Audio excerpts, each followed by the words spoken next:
Good morning student. Class MA final geography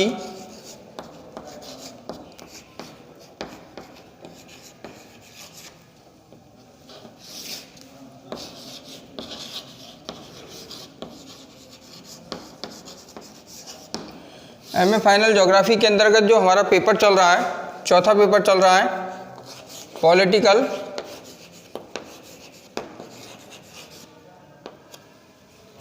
geography, राजनीतिक विज्ञान और राजनीतिक भूगोल।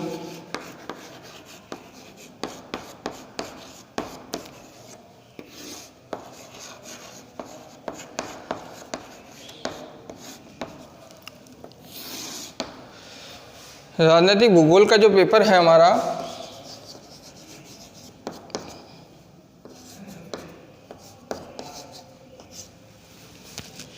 इस राजनीतिक भूगोल के पेपर के अंतर्गत हमने सबसे पहले राजनीतिक भूगोल के परिचय से आपको वाकिफ कराया। परिचय के बाद में हमने राजनीतिक भूगोल के क्षेत्रों के बारे में समझा। राजनीतिक भूगोल के क्षेत्रों के बाद में राजनीतिक भूगोल के अन्य सामाजिक विज्ञानों के साथ किस प्रकार का रिलेशन है उसके बारे में जाना। फिर उसके बाद में हमने राजनीतिक भूगोल के अप्रोच या दृष्टिकोणों के बारे में समझा।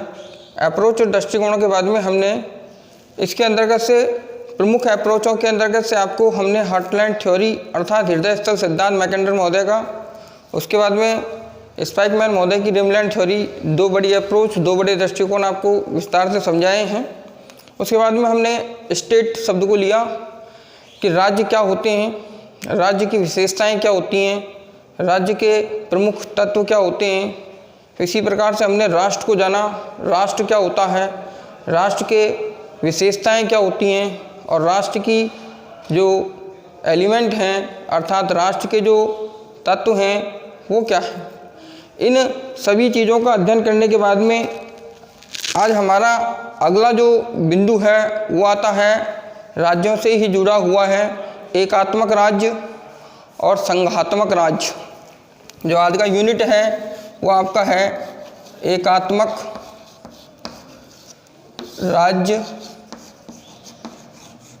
एकात्मक राज्य यानी यूनिटरी स्टेट। एकात्मक राज्य का मतलब यूनिटरी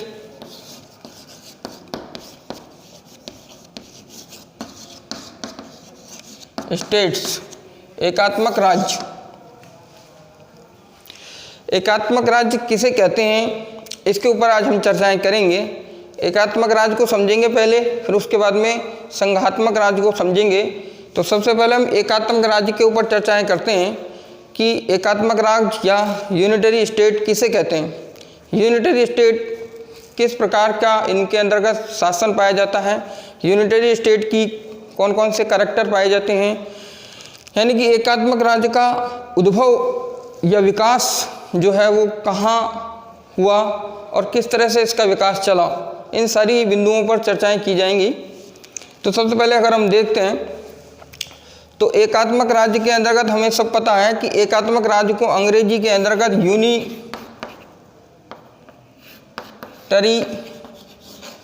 कहते हैं। और यूनिटरी अगर शब्द को अगर हम देखते हैं तो यूनिटरी जो शब्द है, यह यूनिटरी शब्द हमारा लैटिन भाषा से, लैटिन जो भाषा है इस लैटिन भाषा के यूनिटस शब्द से उत्पन्न हुआ है। यूनिटस शब्द से ये जो है हमारा शब्द उत्पन्न हुआ है। तो यूनिटस का मतलब जो होता है, यूनिटस का तात्पर्य होता है एकता या एकता या एक। अर्थात इस शब्द से अगर हम इसका मीनिंग को समझें तो ये शब्द ये बताता है कि एकात्मक राज्य ऐसे राज्य होंगे जिनके अंतर्गत एकता होगी, या हम कह सकते हैं कि इनके अंतर्गत एक ऐसा शासन होगा जो केंद्रीय होगा।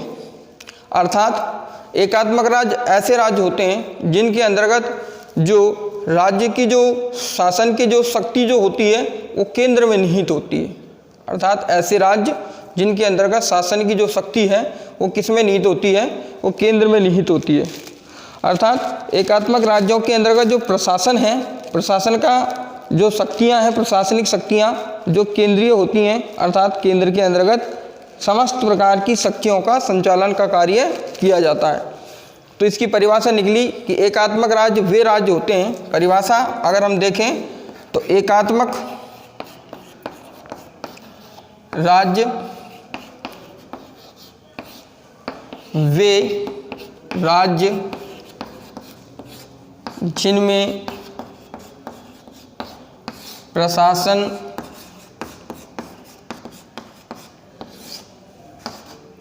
शक्ति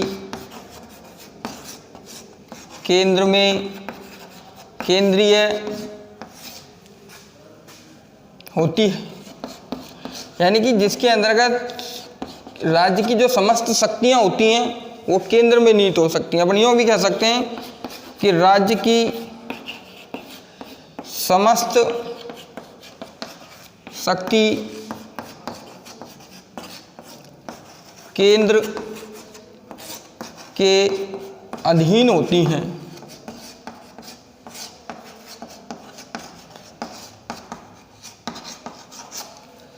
तो एकात्मक राज्य का हमने सबसे पहले मीनिंग जाना कि एकात्मक राज्य क्या होते हैं। तो सबसे पहले अगर हम यूनिटरी स्टेट की बात कर रहे हैं तो यूनिटरी स्टेट जो यूनिटरी जो शब्द आया है, इस शब्द की उत्पत्ति किस भाषा से हुई है? तो यूनिटरी जो शब्द है उसकी जो उत्पत्ति हुई है वो लैटिन भाषा से हुई है। मोस्ट इम्पोर्टेंट बात है कि यूनिटरी जो शब्द है उसकी जो उत्पत्ति हुई है वो किससे हुई है? लैटिन भाषा से हुई है। और लैटिन भाषा के अंतर्गत यूनिटरी जो शब्द है वो यूनिटस से उत्पन्न हुआ है। और यूनिटस शब्द का जो तात्पर्य होता है वो होता है एकता या एक। अर्थात इसकी डेफिनेशन क्या बनी? डेफिनेशन बनी कि एकात्मक राज्य वे राज्य होते हैं जिनमें प्रशासन शक्ति केंद्र में निहित होती है, अर्थात राज्य की समस्त शक्तियाँ केंद्र के अधीन होती हैं। वे राज्य एकात्मक राज्य वे राज्य होते हैं जिनके अंतर्गत जो प्रशासनिक जो शक्ति होती है वो केंद्र के अंतर्गत निहित होती है, उन्हें हम एकात्मक राज्य कहते हैं। तो ये तो हमने केवल इसका अर्थ समझा है कि एकात्मक जो राज्य हैं वो किसे कहते हैं। तो जहाँ तक मेरे समझ में आ गया होगा कि ये किस भाषा से उत्पन्न हुआ है और इसके अंतर्गत कौन कौन सी बातें हमारे सामने आई हैं। तो पहली बात कि यूनिटरी अंग्रेजी में बोलते हैं एकात्मक को, यूनिटरी स्टेट के नाम से जानते हैं। और दूसरी बात कि यूनिटरी जो शब्द है वो लैटिन भाषा से उत्पन्न हुआ है और लैटिन भाषा के अंतर्गत यूनिटरी का मतलब होता है यूनिटस और यूनिटस का मतलब होता है एकता या एक। और उसकी जो परिभाषा है, ये परिभाषा है आपकी, ये परिभाषा ये स्टेट की परिभाषा है यूनिटरी स्टेट की। तो परिभाषा ये कहती है कि एकात्मक राज्य वे राज्य होते हैं जिनके अंतर्गत प्रशासन की जो शक्ति होती है वो केंद्र में निहित होती है या केंद्रीय होती है। इसके बाद में आगे बात करते हैं।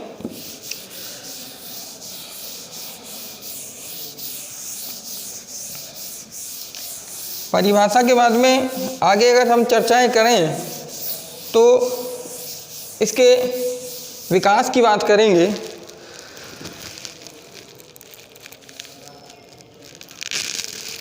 कि किस तरह से यूनिटरी स्टेट का विकास हुआ। अगर हम यूनिटरी स्टेट के विकास की बात करते हैं तो हम इस बात से अच्छी तरह से परिचित हैं कि एकात्मक राज्य वे राज्य हैं जिनके अंतर्गत जो समस्त प्रशासन की जो शक्तियाँ होती हैं वो केंद्र में निहित होती हैं। हम यूँ भी कह सकते हैं कि एकात्मक राज्यों के अंतर्गत जो केंद्रीय जो व्यवस्थापिका है, केंद्रीय पालिका है, केंद्रीय कार्यपालिका, व्यवस्थापिका और साथ ही साथ में जो न्यायपालिका है वो सर्वोच्च होती है। एकात्मक राज्यों के अंतर्गत एकात्मक राज्यों में एकात्मक जो राज्य हैं, स्टेट हैं, इन एकात्मक राज्यों के अंतर्गत केंद्रीय व्यवस्थापिका,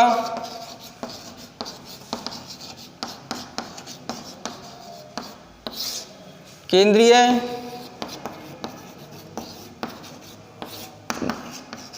न्यायपालिका और केंद्रीय कार्यपालिका।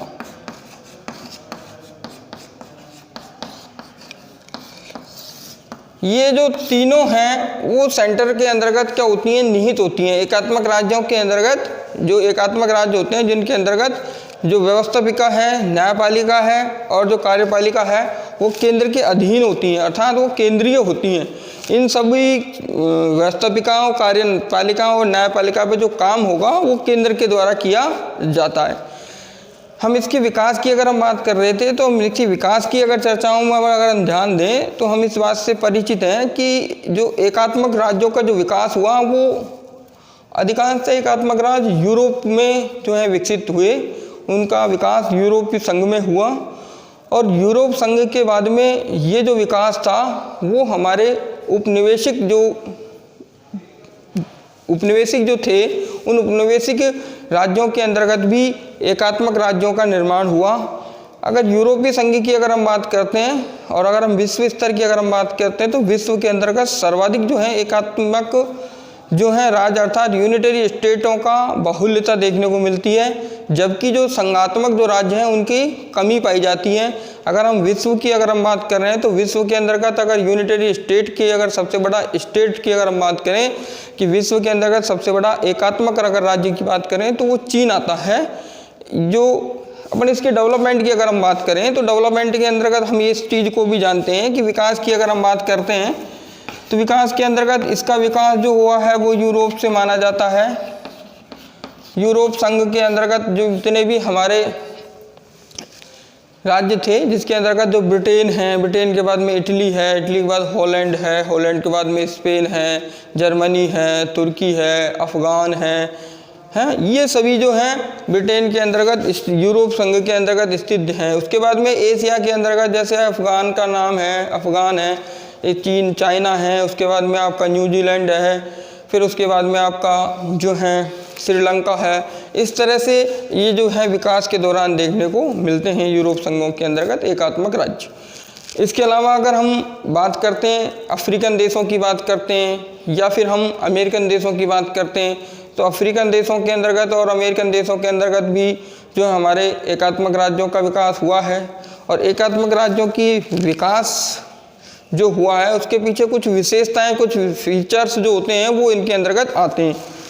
तो एक ब्लिज महोदय थे, ब्लिज, तो ब्लिज महोदय ने इनकी क्या फीचर्स के बारे में बताया है उस पर थोड़ी सी चर्चाएं करते हैं। ब्लिज महोदय क्या कहते हैं इनकी विशेषताएं। ब्लिज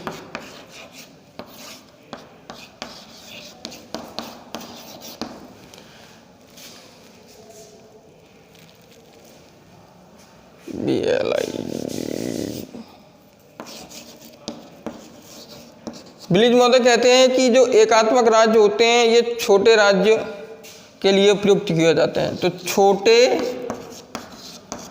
राज्यों में राज्य के लिए प्रयुक्त होते हैं।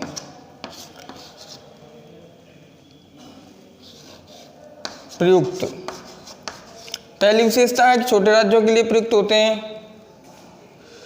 दूसरी बात है कि राज्यों का क्षेत्रीय संगठन होना चाहिए।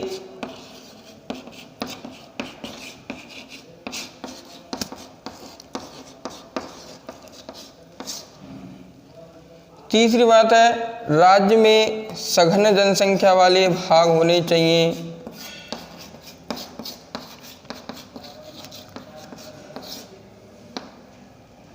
सघन बसे होने चाहिए।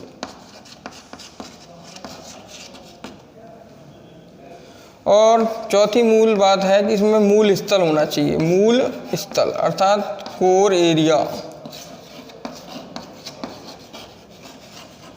कोर एरिया होना चाहिए। यानी कि जो ब्लिज महोदय थे उन ब्लिज महोदयों के अनुसार इनकी जो विशेषताएं बताई हैं ये एकात्मक जो राज्य हैं उस एकात्मक राज्य की जो फीचर्स बताए गए हैं, इनकी जो विशेषताएं हैं वो विशेषताएं जो एक प्रसिद्ध भूगोलवेत्ता ब्लिज जो महोदय थे, उस ब्लिज महोदय के अनुसार ये 4 बड़ी विशेषताएं बताई हैं कि एकात्मक राज्यों के अंतर्गत सबसे पहली विशेषता यही है कि ये छोटे राज्य होते हैं, छोटे राज्यों के लिए उपयुक्त होते हैं। दूसरे कि राज्यों का क्षेत्रीय संगठन होना चाहिए। तीसरी बात है राज्यों में सघन बसें होने चाहिए, अर्थात जनसंख्या का भी जमाव होना चाहिए। चौथी बात है कि यहाँ मूल स्थल अर्थात कोर एरिया होना चाहिए। तो ये जो है इसके डेवलपमेंट के अंतर्गत हमने ये देखा कि ओवरऑल अगर हम इसके विकास की बात करें, यूनिटरी स्टेट की अगर विकास की बात करें, तो यूनिटरी स्टेटों का जो विकास है वो हमारे यूरोप संघ के अंतर्गत सबसे ज़्यादा देखने को मिलता है।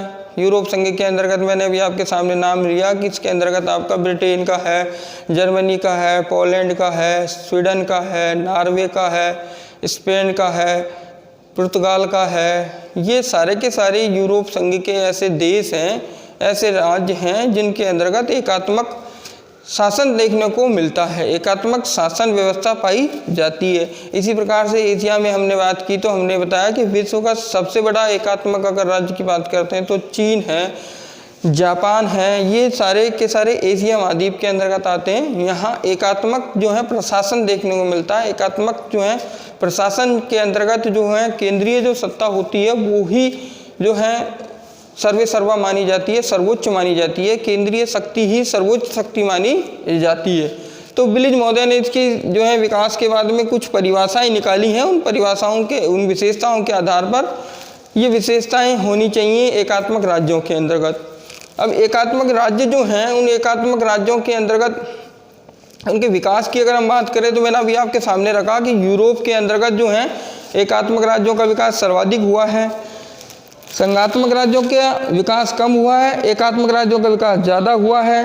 विश्व के अंतर्गत जो है एकात्मक राज्यों के अंतर्गत जो एकता जो देखने को मिलती है, वो एकता या समरूपता जो देखने को मिलती है वो यूरोपीय महाद्वीपों के अंतर्गत देखने को मिलती है। इनके अंतर्गत जो समानता पाई जाती है, अर्थात यहाँ सांस्कृतिक या जाति वर्ग की भी समानता या एकता देखने को मिलती है।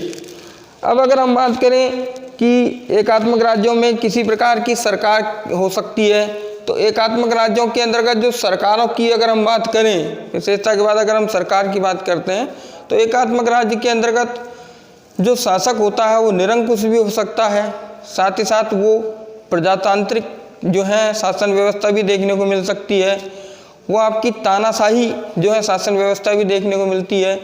तो जो हमारे एकात्मक राज्य हैं जिनके अंतर्गत जो शासन है वो शासन किस प्रकार का है, वो प्रजातंत्र का शासन है या फिर वो तानाशाह शासन है या फिर वो निरंकुश शासन है।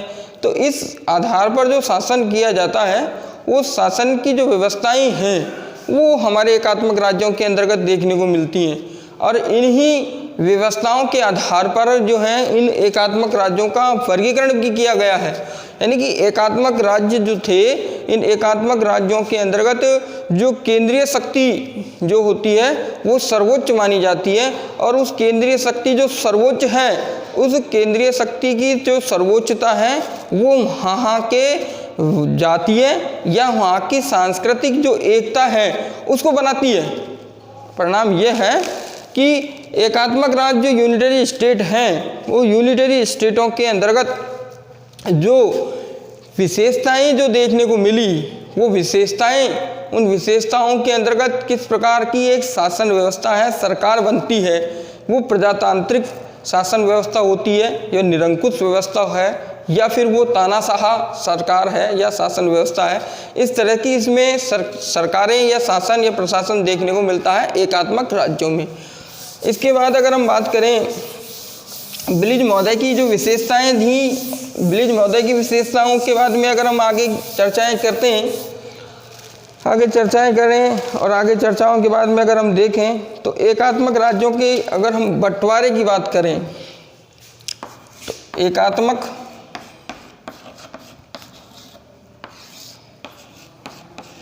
राज्यों का अगर हम वर्गीकरण की बात करें, क्लासिफिकेशन की अगर हम बात करें, क्लासिफिकेशन ऑफ यूनिटरी स्टेट, अगर हम क्लासिफिकेशन ऑफ यूनिटरी स्टेट की बात करते हैं तो इसके वर्गीकरण में इसमें 3 श्रेणी पाई जाती हैं, अर्थात इसके अंतर्गत 3 श्रेणी के एकात्मक राज्य मिलते हैं, 3 प्रकार के एकात्मक राज्य मिलते हैं, जिसमें पहली जो श्रेणी है वो आपकी है केंद्रीकृत अर्थात सेंटर्ड एकात्मक राज्य, सेंटर्ड यूनिटरी स्टेट। दूसरी आती है अत्यधिक केंद्रित, दूसरी जो श्रेणी है वो है आपकी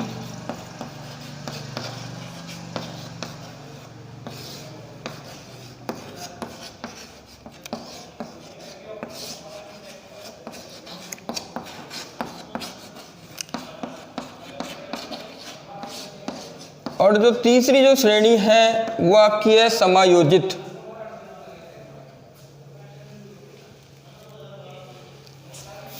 जो तीसरी श्रेणी है वो आपकी समायोजित एकात्मक राज्य। यूं करके हमारे ये 3 श्रेणियां जो हैं देखने को मिलती हैं एकात्मक राज्यों का। अगर हम क्लासिफिकेशन की बात कर रहे हैं तो क्लासिफिकेशन में ये 3 श्रेणियां देखने को मिलती हैं, सेंटर्ड, हाईली सेंटर्ड और adjustment. Adjustment unitary state, centred unitary state, highly centred unitary state. जिसमें से इन 3 कैटेगरियों की अगर हम बात करते हैं तो सबसे पहली जो कैटेगरी हमारी आती है केंद्रीयकृत एकात्मक राज्य। तो केंद्रीकृत एकात्मक राज्यों की अगर हम बात करते हैं तो नाम से ही पता पड़ रहा है कि केंद्रीयकृत एकात्मक राज्यों के अंतर्गत जो सत्ता होगी, जो शासन होगा वो केंद्र के अधीन होगा। अर्थात अगर हम बात करें केंद्रीकृत की अगर हम बात करते हैं, केंद्रीकृत एकात्मक राज्य की अगर हम बात करते हैं तो जो हमारे सेंटर्ड यूनिटरी स्टेट हैं, उन सेंटर्ड यूनिटरी स्टेट के अंतर्गत जो हमारा केंद्र होगा, केंद्र जो होगा वो उसके अंतर्गत क्या होगी, शक्ति होगी। पहली बात, केंद्र जो होगा उसमें शक्ति होगी। यहाँ इस केंद्र के अंतर्गत शक्ति हो गई, केंद्र के अंतर्गत जो है समस्त कार्य जो होंगे वो शक्ति केंद्र के अंतर्गत निहित होगी। इस केंद्र के अंतर्गत जो जनसंख्या होगी उसकी अधिकता होगी। अब इस जनसंख्या की जो अधिकता है वो जनसंख्या की जो अधिकता होगी उसके अंतर्गत एक रूपता मिलती है, जनसंख्या में एक रूपता देखने को मिलेगी।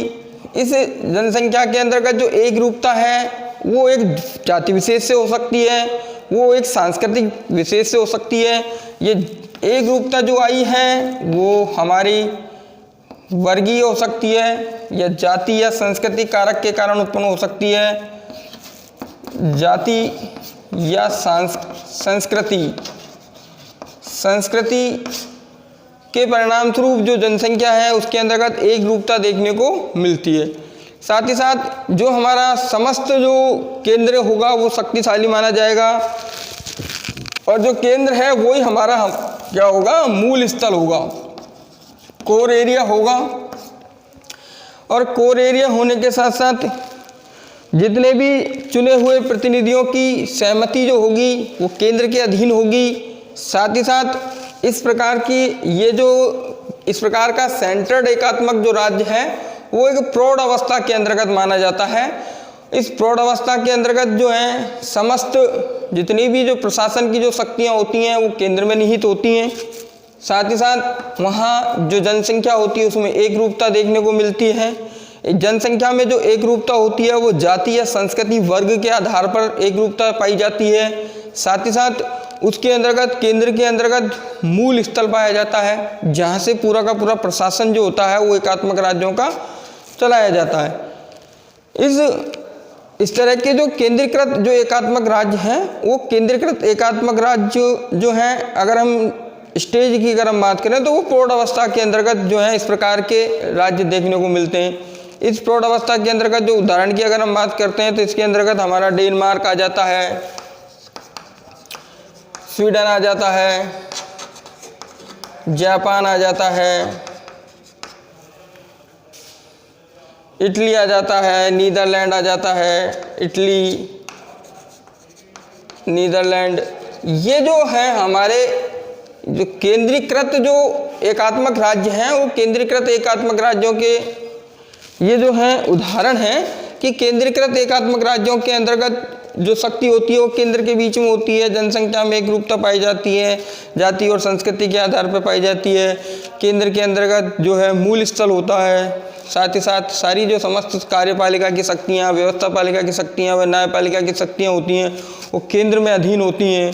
ये प्रौढ़ावस्था के अंतर्गत जो हैं इस प्रकार के जो राज्य होते हैं वो प्रौढ़ावस्था के अंतर्गत देखने को मिलते हैं, जैसे डेनमार्क है, स्वीडन है, जापान है, इटली है, नीदरलैंड है। इन सभी जो राज्य हैं उन सभी राज्यों के अंतर्गत उन सभी राज्यों को हमने केंद्रीकृत अर्थात सेंट्रलाइज्ड यूनिटरी स्टेट के अंतर्गत उन सबको रखा है, अर्थात ये केंद्रीय शक्ति को ही जो है सबसे ज़्यादा मान्यता प्रदान करते हैं।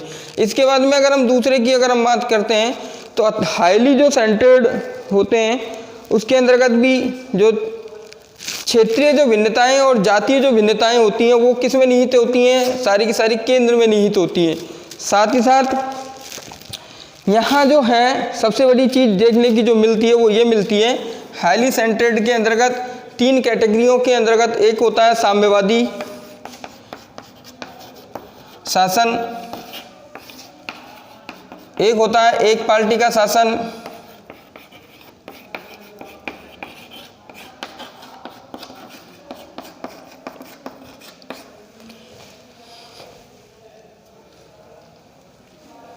और उसके बाद में होता है तानाशाही। ये हाईली सेंटर्ड के अंतर्गत इस तरह की 3 कैटेगरियां जो हैं देखने को मिलती हैं। अत्यधिक केंद्रीय एकात्मक राज्यों की अंतर्गत अगर सबसे बड़ी विशेषता देखते हैं तो जो सेंट्रलाइज्ड जो यूनिटरी स्टेट हैं उनमें जो केंद्रीय जो शक्ति होती है वो केंद्र में निहित होती है, अर्थात जो उनकी जो शक्ति होती है वो केंद्र में निहित होती है। साथ ही साथ इसके अंतर्गत भी जो क्षेत्रीय जो विविधता होती है वो क्षेत्रीय जो विविधता होती है वो जाति के आधार पर देखने को मिलती है। साथ ही साथ इसके अंतर्गत जो शासन की जो व्यवस्थाएं होती हैं वो 3 प्रकार की शासन व्यवस्थाएं देखने को मिलेंगी, साम्यवादी शासन व्यवस्था, एक पार्टी की शासन व्यवस्था या तानाशाही शासन व्यवस्था। अगर हम साम्यवादी का अगर उदाहरण देखते हैं तो साम्यवादी शासन व्यवस्था के अंतर्गत एकात्मक राज्यों में चीन जिसके अंतर्गत सबसे महत्वपूर्ण उदाहरण है। चीन के अलावा की अगर हम बात करें तो पोलैंड की बात कर सकते हैं, हंगरी की बात कर सकते हैं, रोमानिया की बात कर सकते हैं। ये जो हैं वो साम्यवादी शासन इन राज्यों के अंतर्गत देखने को मिलेगा। जहां हमारे एक ही पार्टी का शासन होता है तो वो एक ही पार्टी सर्वे सर्वा होती है। तानाशाह शासन, जहां एक जो तानाशाह शासक के द्वारा शासन किया जाता है, अर्थात यहाँ जो भी व्यवस्थापिका, कार्यपालिका या न्यायपालिका की जो शक्तियाँ होंगी वो हमारे केंद्र के भीतर ही अधीन होंगी, यानी केंद्र में ही अधीन हैं। अब उन केंद्रीय शक्तियों को किस प्रकार के शासक के द्वारा जो है संचालित किया जाता है, उस आधार पर यहाँ साम्यवादी शासन व्यवस्था देखने को मिलती है। और साम्यवादी शासन व्यवस्था के अंतर्गत क्या है कि यहाँ एक ही प्रकार का जो है शासन चलता है। जैसे मैंने आपको उदाहरण दिया चीन का, चीन के अंतर्गत जो है साम्यवादी शासन व्यवस्था देखने को मिलती है। चीन के साथ साथ आपके नीदरलैंड में देखने को मिलती है, पोलैंड में देखने को मिलती है, रोमानिया में देखने को मिलती है, हंगरी में देखने को मिलती है। यहाँ एक ही शासक को निर्विरोध जो है चुन लिया जाता है, यहाँ किसी प्रकार की जो है विरोध की स्थिति उत्पन्न नहीं होती है।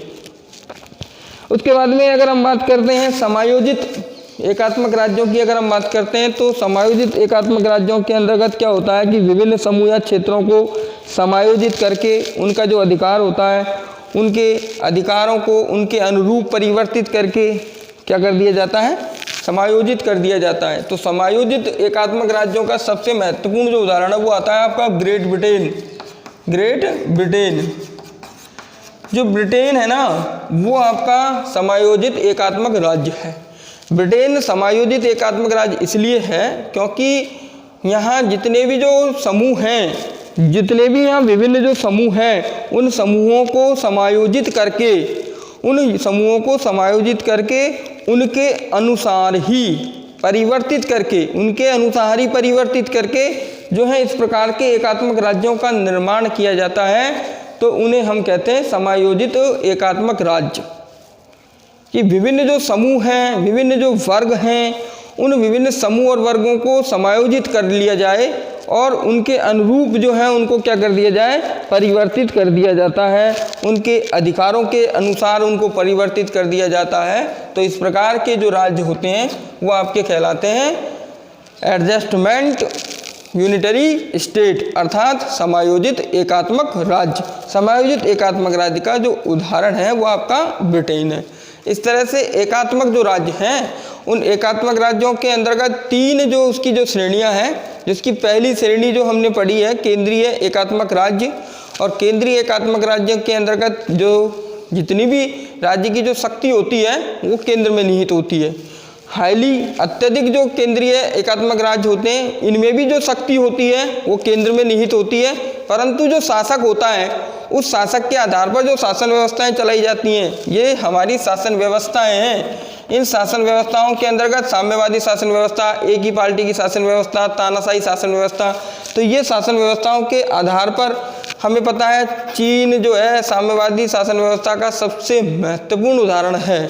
इसी प्रकार से समायोजित एकात्मक राज्य कि एकात्मक राज्य वे राज्य होते हैं जिनके अंतर्गत जो है केंद्रीय शक्ति सर्वोच्च मानी जाती है, लेकिन क्या होता है कि वहाँ क्षेत्रीय जो विविधताएं उत्पन्न हो रही हैं या विभिन्न जो समूह हैं क्षेत्रों के, उन समूहों को क्या कर दिया जाता है, समायोजित कर दिया जाता है। समायोजित करके उनके अधिकार, जो उनके जो क्षेत्र होते हैं, उनके अधिकार और उनके क्षेत्रों को उनके अनुरूप परिवर्तित करके समायोजित एकात्मक राज्य का निर्माण कर दिया जाता है। जो इसका सबसे अच्छा उदाहरण आता है वो आता है ग्रेट ब्रिटेन। तो हमने इस यूनिट के अंतर्गत सबसे पहले इसकी परिभाषा को समझा कि एकात्मक राज्य अर्थात यूनिटरी स्टेट का क्या मतलब होता है।